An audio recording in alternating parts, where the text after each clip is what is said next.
Bonjour à tous, bienvenue sur le podcast Se Réaliser. Aujourd'hui on va parler de générosité. Bien sûr, quand on était petit, nos parents, nos enseignants nous ont tous appris à être généreux, à prêter nos affaires, à essayer en tout cas de partager les choses pour que nos relations puissent bien se passer et bien se développer. Mais la générosité, c'est pas juste une valeur morale, c'est pas juste quelque chose qu'on valorise et qu'on voit de manière positive dans la société, c'est aussi quelque chose qui a des origines, qui a des effets, et qu'on arrive désormais à mesurer, et on arrive à mesurer aussi les avantages, à la fois évidemment pour ceux qui bénéficient de notre générosité, mais aussi pour les personnes qui sont émettrices de générosité, c'est-à-dire pour les gens qui sont eux-mêmes généreux, qui ont des comportements de générosité. On va rentrer dans le détail de cette notion dans l'épisode du jour, mais si vous devez retenir qu'une phrase de cet épisode, c'est que, en gros, la générosité, c'est une excellente stratégie pour améliorer son propre quotidien et celui des autres. Si vous voulez que les choses aillent mieux, que ça se passe mieux dans vos relations et avancer de manière constructive et proactive, la générosité, c'est un des vecteurs qu'on peut mobiliser pour, en gros, améliorer son quotidien, que ce soit au niveau professionnel ou au niveau personnel. Alors dans l'épisode du jour, je vous propose de voir la générosité en 3 temps. D'abord un peu définir ce que c'est, et puis aussi voir quelles sont les origines de la générosité. Ça nous permettra d'avoir une vision d'ensemble, de comprendre le fonctionnement de cette dimension. Ensuite, on regardera quelles sont les conséquences, les effets concrets, mesurables de la générosité, pour bien saisir l'intérêt de parler de cette notion et de travailler sur cette notion. Et puis enfin, on terminera l'épisode avec quelques pistes pour travailler, développer la générosité au quotidien, que ce soit dans le monde professionnel ou dans la sphère personnelle. Sans plus attendre, rentrons dans le vif du sujet. Qu'est-ce que la générosité ? Pour résumer un peu les choses, être généreux, c'est consacrer du temps, de l'attention, de l'aide, des encouragements, des biens, de l'argent aux autres, sans attendre de contrepartie. Donc on n'est pas dans une transaction où on se dit « je vais faire quelque chose pour l'autre en espérant récupérer quelque chose », mais je vais faire quelque chose pour l'autre parce que ça me paraît juste, parce que ça me paraît louable, intéressant, etc. Donc il y a vraiment cet aspect désintéressé de la générosité, et ça peut toucher vraiment tous les domaines. À partir du moment où on consacre de l'attention, de l'énergie et du temps à quelqu'un, c'est de la générosité. Évidemment, dans un monde comme le nôtre, l'aspect matériel rentre aussi dans les comportements de générosité, mais finalement c'est une déclinaison du temps et de l'attention qu'on accorde aux autres. Alors comme d'habitude, d'un point de vue scientifique, quand on veut mesurer quelque chose, il faut le définir, et le définir précisément par rapport notamment à d'autres dimensions. Donc selon la recherche, on peut distinguer différents types de générosité, différentes formes de générosité. La première forme, ce sont les comportements d'être généraux, c'est-à-dire la générosité en tant que tendance, en tant que trait. D'un point de vue personnel, d'un point de vue des traits de personnalité, on est plus ou moins généreux, on a plus ou moins tendance naturellement à la générosité. Donc ça, c'est une première partie de la générosité. Ensuite, une autre forme de générosité, c'est la coopération. Quand on coopère avec les autres, quand on travaille ensemble à un but commun, c'est une forme de générosité. Ensuite, on a l'altruisme.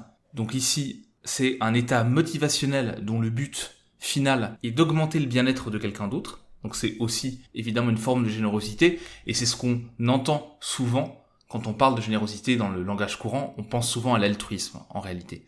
Et puis ensuite, il y a une autre et dernière forme de générosité qui sont les comportements prosociaux, qui sont un ensemble de comportements qui sont valorisés par la société ou un groupe social, et qui sont d'une manière générale bénéfiques aux autres, bénéfiques au groupe auquel on appartient, ou à d'autres groupes auxquels on n'appartient pas. Donc il y a vraiment ce côté lien social de la générosité comme comportement prosocial.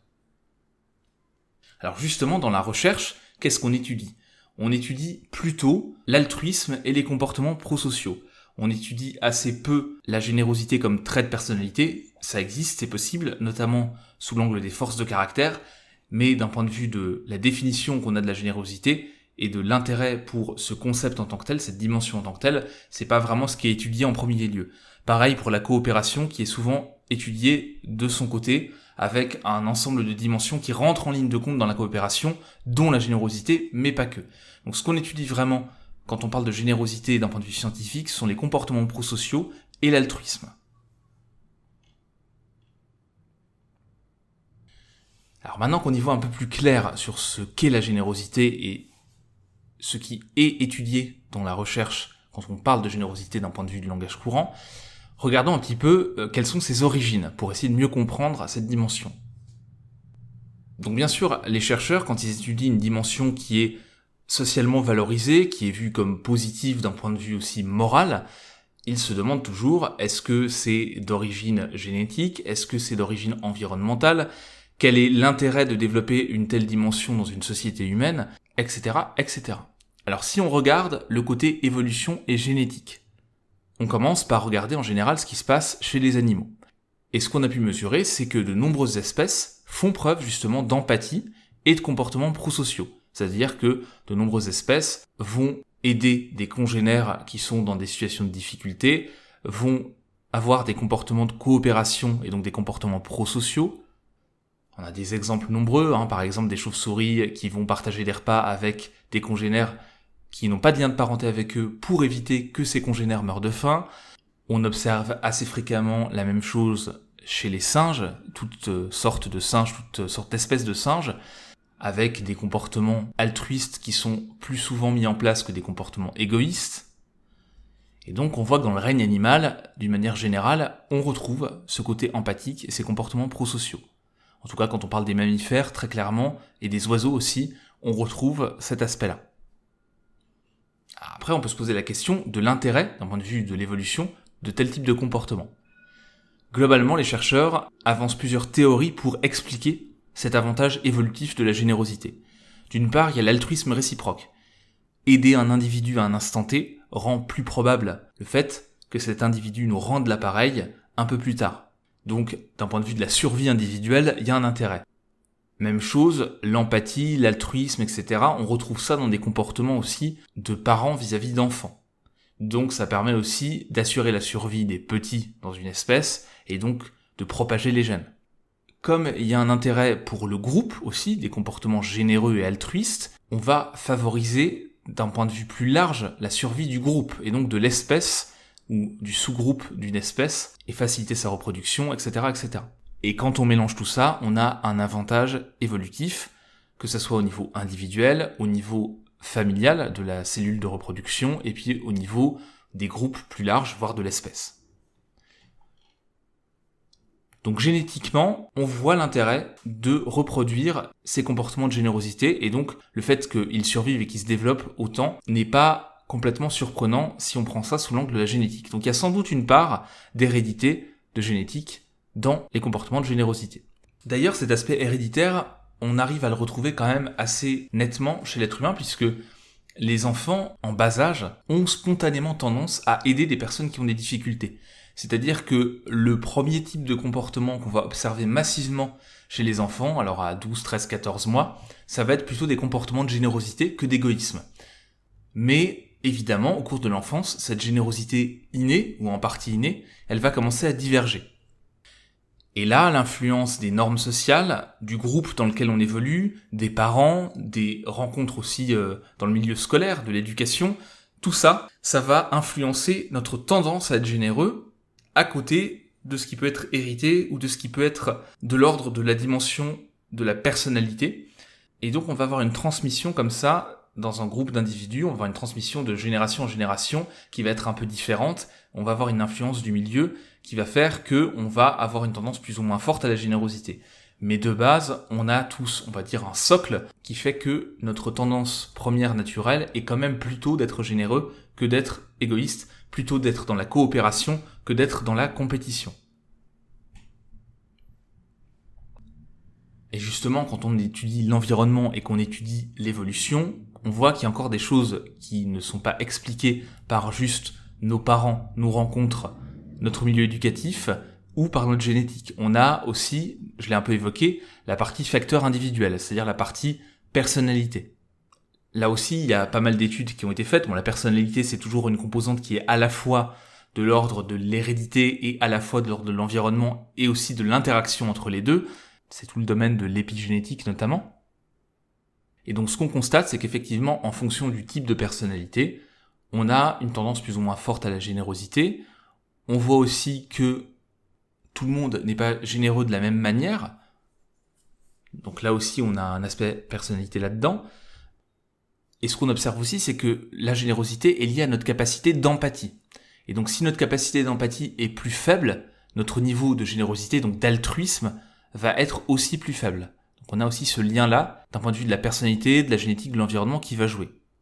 Et bien sûr, notre personnalité est influencée par notre environnement. Ça, c'est quelque chose que j'ai déjà évoqué de nombreuses fois sur Se Réaliser. Quand on fait l'expérience de la gratitude, quand on fait l'expérience de l'émerveillement, assez fréquemment pendant l'enfance et l'adolescence, on va avoir une tendance à la générosité qui va être plus grande, une tendance à l'altruisme. Parce qu'en fait, l'altruisme, ça marche aussi beaucoup par l'exemple. Et si vous observez, vous grandissez dans un environnement où l'altruisme est valorisé, où vous avez des modèles d'altruisme, eh bien, vous allez aussi développer plus ces comportements-là, que vous ayez une tendance forte ou plus faible à l'altruisme et à la générosité. Et donc ça me permet de faire le lien avec les normes sociales, qui sont aussi quelque chose qui influence énormément l'altruisme. En fonction du type de société, on a des normes pro-sociales qui sont différentes, on a des comportements sociaux valorisés qui sont différents, et donc ça va influencer notre niveau de générosité. Même chose, nos comportements d'altruisme vont varier en fonction des groupes et des personnes auxquelles on s'adresse. C'est-à-dire que, d'une manière générale, on a tendance à être plus généreux avec des gens qui nous ressemblent, qui appartiennent à notre groupe ou à nos groupes sociaux, et à être moins généreux avec des gens qui sont de groupes sociaux différents, d'affiliations différentes. Et ça aussi, ça va varier en fonction de l'éducation et de la culture. Ceux qu'on considère comme différents, comme autres, et ceux qu'on considère comme nous ressemblant, ça se définit en fonction de la culture, en fonction de l'éducation. Et ça va influencer notre niveau d'altruisme, nos comportements d'altruisme. Donc, comme très souvent, en psychologie, on constate qu'on a un ensemble de facteurs qui vont déterminer notre niveau de générosité. Mais ce que je trouve très intéressant dans les études qui sont faites dans la petite enfance, c'est que l'altruisme, c'est quand même plutôt un mode de comportement par défaut. On va dire, sur des grands groupes d'enfants, vous avez plus de chances d'avoir massivement des comportements de générosité avant un certain âge. Donc il y a toujours cette question d'environnement après et de à quel point l'environnement influence notre tendance à la générosité, voire l'étouffe un petit peu. Donc voilà, depuis tout à l'heure, je vous parle un petit peu de ce qui définit la générosité, de ce qui l'influence. On devine un petit peu ses effets positifs, mais allons un peu plus loin là-dedans et regardons comment la science a pu mesurer les effets de la générosité et pourquoi c'est intéressant de travailler la générosité, de parler tout simplement de générosité. Est-ce que c'est simplement quelque chose un petit peu de l'univers des bisounours où on doit tous être généreux, tous être gentils, sans forcément réfléchir plus que ça? Ou est-ce qu'en gardant un œil un peu objectif, on arrive à trouver un intérêt à la fois individuel, mais aussi social, à la générosité? Alors l'effet positif sur le récepteur de la générosité et de l'altruisme, il est assez évident, on peut le mesurer, mais là-dessus il n'y a pas trop de débat. C'est-à-dire que quelqu'un qui bénéficie d'un cadeau, qui bénéficie de l'aide de quelqu'un d'autre, d'une manière générale, ça va plutôt être positif. Alors évidemment, on peut toujours être généreux ou altruiste d'une manière qui va être contre-productive pour la personne en face, ça peut arriver aussi, mais d'une manière générale, c'est plutôt quelque chose de constructif et d'utile à cette personne et d'utile à un groupe qui reçoit, qui est la cible de la générosité. Ce qui est intéressant, c'est aussi de voir du côté de l'émetteur. Être généreux, est-ce que ça a un intérêt aussi pour moi? Alors c'est pas pour ça que ça doit être la cause de mes comportements de générosité, mais c'est toujours intéressant de prendre de la hauteur et de voir un petit peu tous les effets de l'altruisme et de la générosité. Alors, je vous donne tout de suite la conclusion générale. D'un point de vue global, être généreux, spontanément, pas de manière calculée, mais de manière normale et habituelle, ça fait que on va avoir une meilleure qualité de vie, une plus grande vitalité, une plus grande estime de soi et un plus grand bien-être. Rentrons maintenant dans les détails. Par quoi ça passe? Premièrement, on mesure que la générosité, pour celui donc qui est généreux, qui fait preuve de comportement altruiste, ça va améliorer la santé physique et la durée de vie. Par exemple, il y a une étude qui a été faite sur plus de 1000 New-Yorkais qui montre que ceux qui fournissent du soutien social, donc qui consacrent du temps, des efforts ou des biens aux autres, ont une meilleure santé d'une manière générale. Donc ils ont mesuré la pression sanguine, l'audition, la qualité de sommeil, etc. Donc mis à part cette étude de 2005, on a aussi une étude de 2015 qui a été faite en Europe sur plus de 150 000 personnes qui ont établi un lien entre la santé et le bénévolat. Les gens qui font du bénévolat ont une meilleure santé. Alors c'est pas quelque chose de massif, mais on a un effet significatif. Par contre, il faut faire attention à ce que ça soit pas contre-productif. C'est-à-dire que les personnes qui font trop de bénévolat, c'est-à-dire qui dépassent 40 heures par semaine, vont avoir un peu d'effet négatif de contre-coup du bénévolat. Un peu un épuisement. Mais avant d'en arriver là, il y a de la marge. Donc si vous faites par exemple du bénévolat régulièrement, ça va améliorer votre santé, votre niveau de stress va baisser.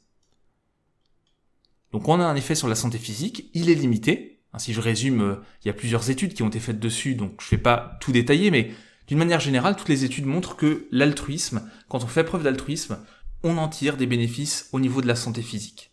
C'est limité, c'est un effet qui n'est pas énorme, mais qui est significatif et qui peut aider à améliorer la santé physique.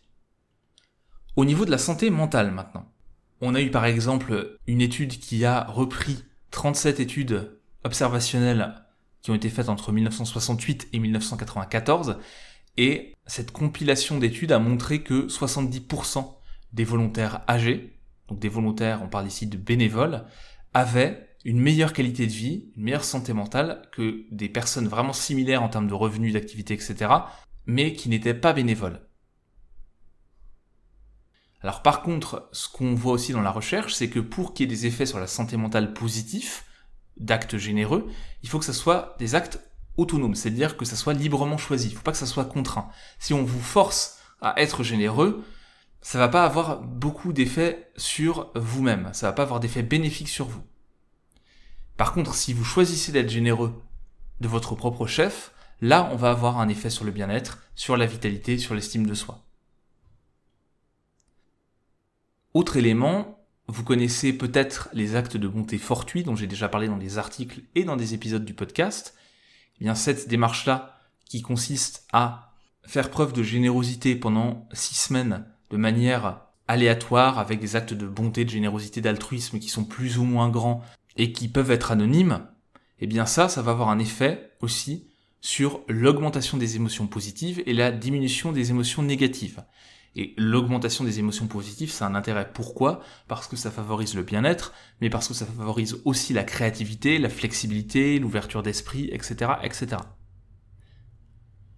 Donc globalement, ce qu'on peut dire, c'est que quelqu'un qui est altruiste, qui est généreux, selon toutes les études qu'on a, eh bien cette personne-là va augmenter son bien-être subjectif, va augmenter sa santé mentale. Et donc, in fine, elle va aussi augmenter son bonheur.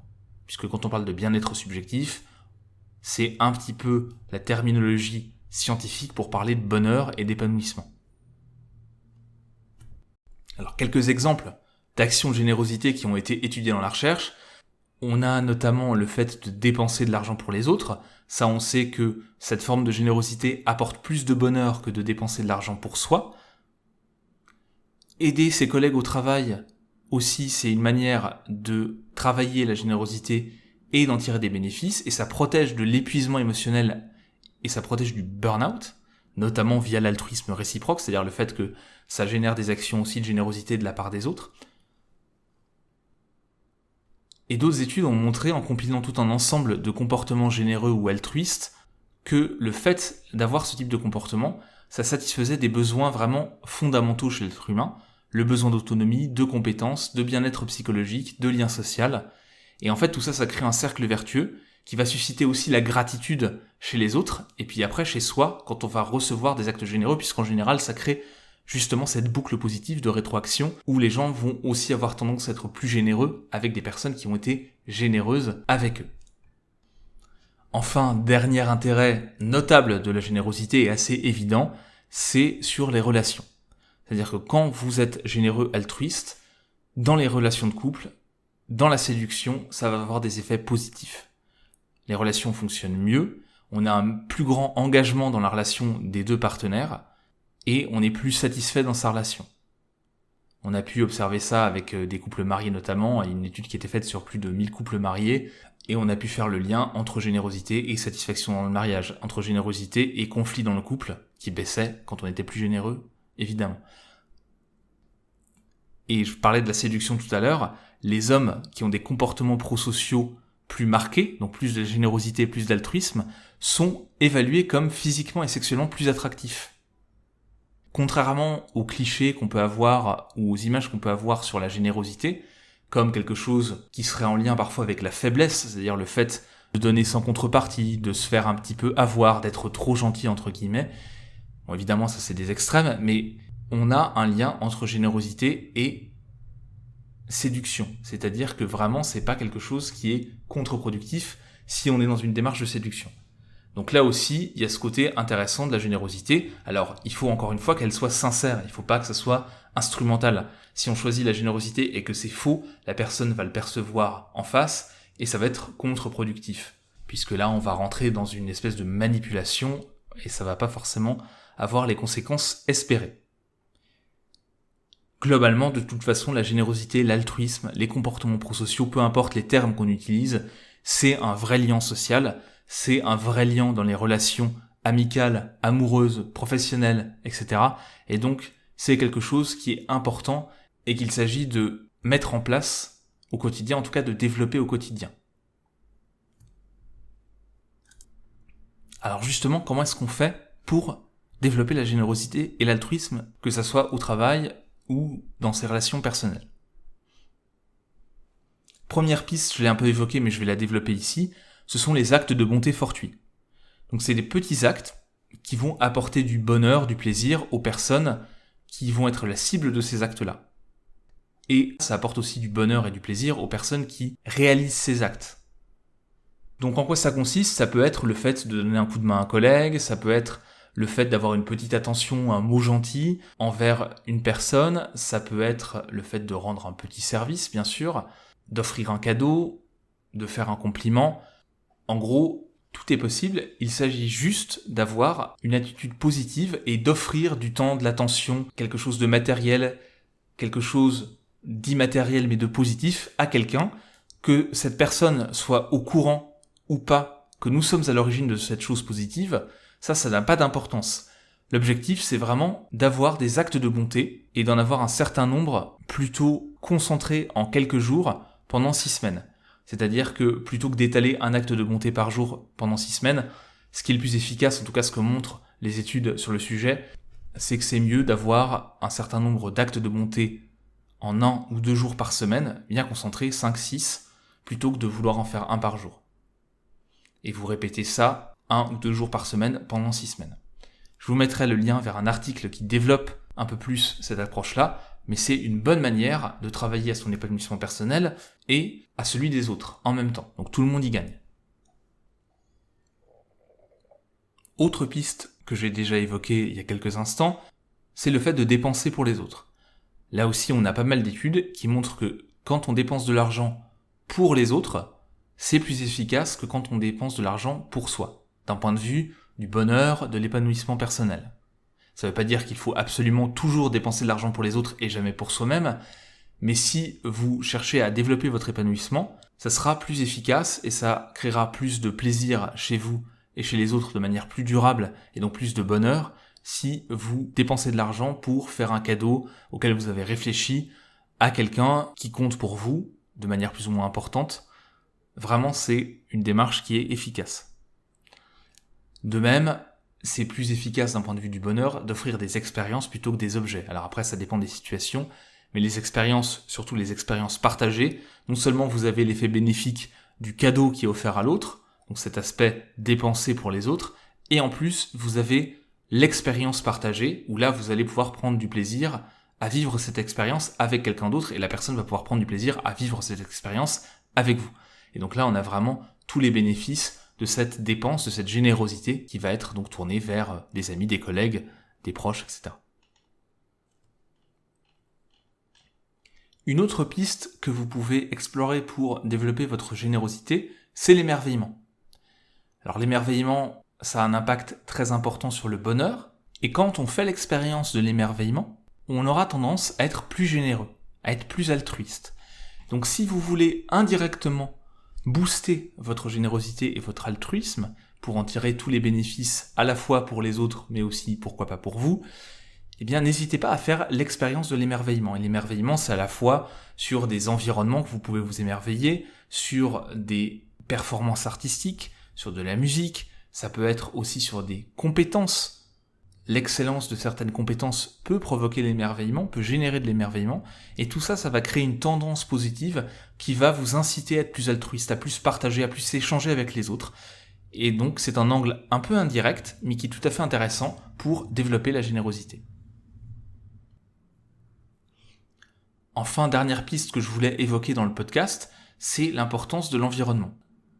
Certaines études montrent que quand on est dans un environnement ordonné, on fait plus preuve d'altruisme.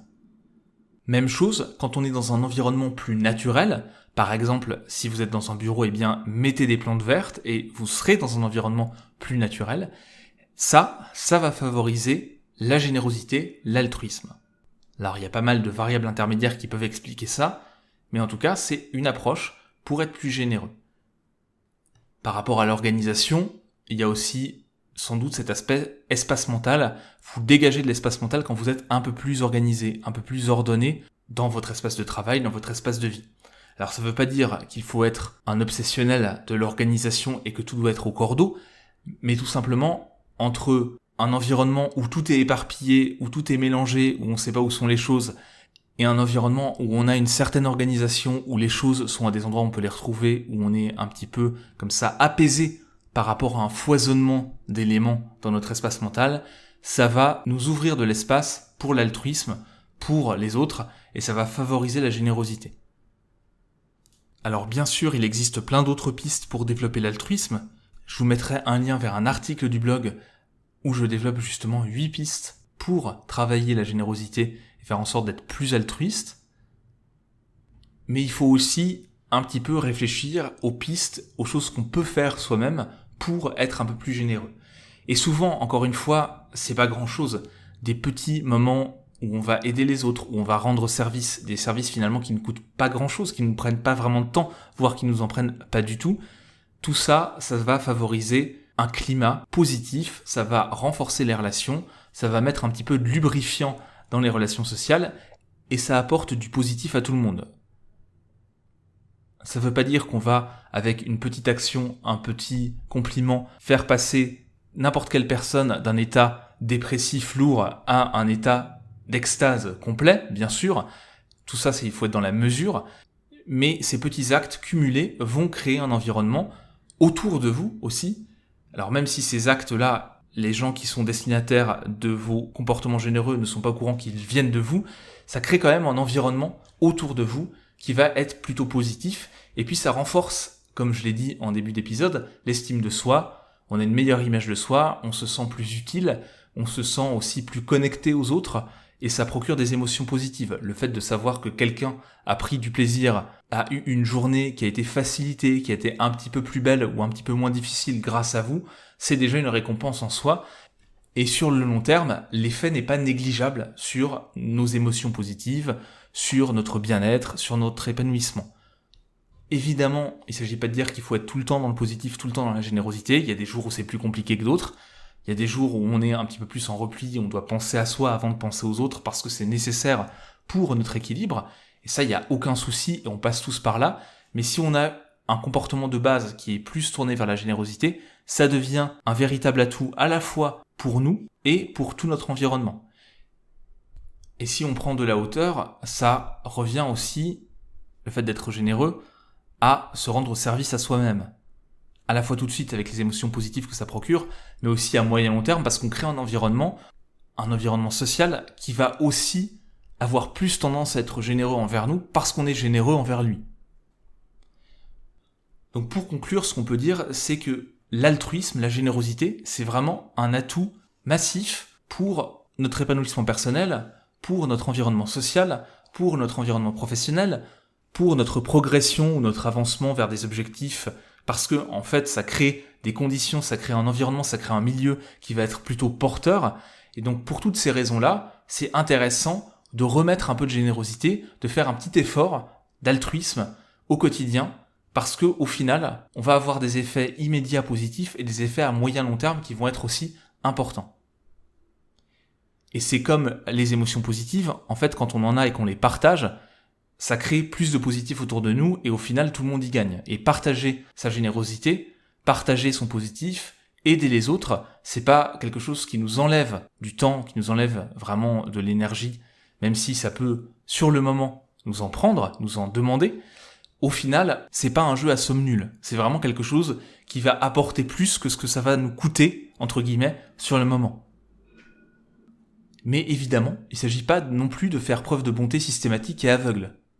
Alors qu'il faut pas être généreux avec tout le monde en toutes circonstances, au détriment de sa propre santé mentale, au détriment de ses propres finances. Il s'agit pas de se mettre dans la difficulté de manière excessive, juste pour être généreux. À ce moment-là, ça devient contre-productif. C'est ce que j'évoquais tout à l'heure avec les études sur le bénévolat. Quand on dépasse un certain niveau, en fait, on est dans l'épuisement de la générosité, dans l'épuisement psychologique, et c'est pas non plus positif, et ça rend service à personne. Donc il faut trouver un équilibre, il faut pas basculer dans l'égoïsme complet, parce que, au final, c'est contre-productif pour nous-mêmes aussi, ni, à l'inverse, dans la générosité à tout va, et avec tout le monde, en toutes circonstances, quelles que soient les situations et les personnes qui peuvent être destinataires de notre générosité, mais un peu plus de générosité au quotidien, c'est très facile d'accès, c'est assez simple à faire, souvent ça demande pas vraiment beaucoup d'efforts, et ça apporte pas mal de positifs à tout le monde. Donc je vous invite plutôt à explorer cette piste-là, à tester peut-être une ou deux approches pour développer votre générosité, même si vous l'êtes déjà pas mal, il y a sans doute des groupes envers lesquels vous n'êtes pas généreux, et donc de petites actions, même anonymes, ça peut vraiment avoir un effet positif très important à court, moyen et long terme. Donc n'hésitez pas à faire preuve de générosité dès aujourd'hui, peut-être pourquoi pas en partageant cet épisode du podcast ou d'autres, ou plus sérieusement et simplement en formulant des petits compliments, en rendant des petits services au quotidien. Vous verrez que l'altruisme, ça rapporte bien plus que ça ne coûte. Sur ce, je vous remercie d'avoir pris le temps d'écouter cet épisode, et puis je vous dis à très bientôt pour aborder d'autres sujets permettant d'aller vers plus de positif. Salut! Et voilà, c'est tout pour aujourd'hui. Je vous remercie beaucoup d'avoir écouté cet épisode du podcast Se Réaliser. Si vous l'avez apprécié, n'hésitez pas à le noter sur iTunes ou sur la plateforme sur laquelle vous l'avez écouté. C'est ce qui permet au podcast de remonter dans les résultats de recherche et c'est ce qui lui donne de la visibilité. Vous pouvez aussi bien sûr commenter, partager cet épisode sur les réseaux sociaux. Je serai très heureux d'entamer la conversation avec vous, de discuter en commentaire, d'échanger. Et enfin, sachez que le podcast est lié à un blog que vous retrouvez sur le site se-réaliser.com et qui propose pas mal d'articles assez variés sur le développement personnel. Donc je vous remercie à nouveau d'avoir écouté cet épisode et je vous dis à très bientôt pour un nouvel épisode du podcast Se Réaliser. Salut!